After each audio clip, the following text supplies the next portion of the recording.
niwakaribishe kwenye kikao hiki chetu kitukufu na adhimu kabisa katika eneo hili la shule yetu kubwa ya Kitomondo. Mheshimiwa Mwenyekiti, kikao hiki kiko kwa mujibu wa kanuni, kipo kwa mujibu wa katiba. Maana kuna minong'ono huko. Kwa inatembea huko, inakuwaje? Anafanya vikao kipindi hiki, kwa nini afanye yeye? Sijui na nini vingi. Lakini naomba mrejee ndugu zanguni, wale ambao mnaangalia na mnafuatilia vyombo vya habari, mnafuatilia habari za Chama cha Mapinduzi CCM oyee. Mwaka huu 2025 tarehe 18, tarehe 19 na tarehe 20 mwezi wa Januari, Rais wa Jamhuri ya Muungano wa Tanzania, mwenyekiti wetu wa Chama cha Mapinduzi aliitisha mkutano kama huu pale Dodoma. Jipigieni makofi tafadhali. Na sisi tulikuwa wajumbe hapa Mafia, wanatoka wajumbe karibu 7-8 na mimi nilikuwa mmoja wao. Tulifika pale Dodoma toka tarehe 18, aliitisha mkutano mkuu wa CCM Taifa. Na ulikuwa na agenda moja tu ya kwenda kusoma utekelezaji wa ilani ya Chama cha Mapinduzi kwa kipindi cha miaka 4 karibu na nusu iliyopita. Tukasomewa ilani ile. Kwa upande wa Tanzania bara aliwasilisha Mheshimiwa Waziri Mkuu Mheshimiwa Kassim Majaliwa, na upande wa Zanzibar aliwasilisha makamu wa pili wa rais wa Zanzibar kwa niaba ya Dr. Hussein Ali Mwinyi. CCM oyee. Lakini sambamba na hivyo, mwezi wa 5 uliopita, leo ni tarehe 22, tunazungumza habari ya siku 20 zilizopita. Ilikuwa tarehe 28, 29 na 30 ya mwezi wa 5. Tuliitwa tena pale. Mheshimiwa Rais alikwenda kusoma utekelezaji wa ilani ya Chama cha Mapinduzi kwa miaka 5 iliyopita. Lakini sambamba na hilo alikwenda kuwasilisha alileta kwetu wajumbe ilani ya uchaguzi ya 25 2030. Tulikwenda kupokea hiyo ilani na tukasomewa yaliyokuwepo ndani ya ilani, kitu gani Chama cha Mapinduzi kinatarajia kufanya katika kipindi cha miaka 5 ijayo. CCM oyee. Lakini baada ya kikao hiko, mwenyekiti wetu wa Chama cha Mapinduzi alisimama akasema, hili tunalolifanya hapa ni wajibu sasa nyinyi wajumbe kwa nafasi zenu kwenda kulifanya kwenye maeneo yenu.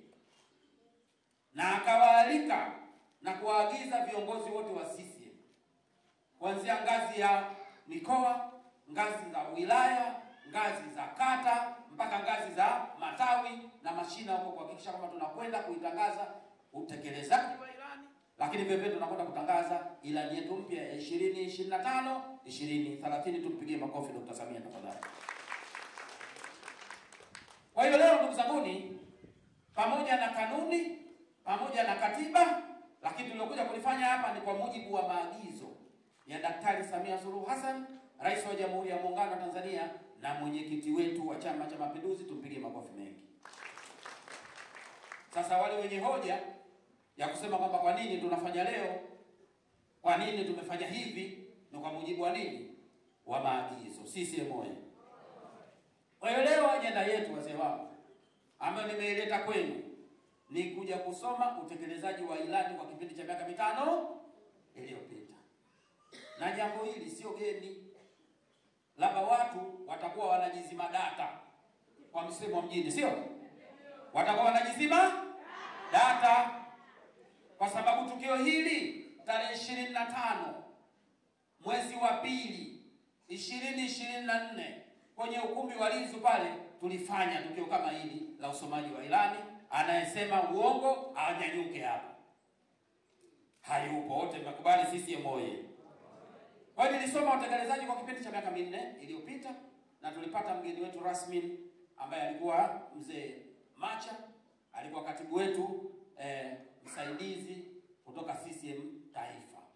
Tulikuwa ndio mgeni wetu rasmi kwenye siku ile tarehe 25 mwezi wa 2 2024. Nipigieni makofi tafadhali. Kwa hiyo leo, pamoja na maagizo, lakini pamoja na utamaduni na desturi yetu, kwamba kila baada ya kipindi fulani lazima nije kwenu niwasomee mambo gani yaliyotekelezwa. Lakini kama mnakumbuka kwenye kikao kile cha tarehe 18, 19 na 20 cha Januari mwaka 2025, pamoja na Mheshimiwa Rais kusoma utekelezaji wa ilani ya Chama cha Mapinduzi, kulikuwa vile vile na mabadiliko ya katiba ya Chama cha Mapinduzi pamoja na kanuni zake. Mabadiliko yale ya katiba pamoja na kanuni yalipelekea kubadilika wajumbe wa mikutano mikuu ya kata na mikutano mikuu ya wilaya mpaka halmashauri kuu mpaka kamati kuu. Mpaka wale wajumbe wa kamati kuu kule walifanya nini? Waliongezeka. Nadhani waliongezeka karibu wajumbe 4, 2 kutoka Tanzania bara na 2 kutoka Tanzania Zanzibar. Kwa hiyo kamati kuu yetu sasa imeongezewa wajumbe wengine 4. 2 walitoka huku, nadhani huku sisi tutoa mzee Asas na mtu mwingine. CCM oyee. Kwa hiyo kutokana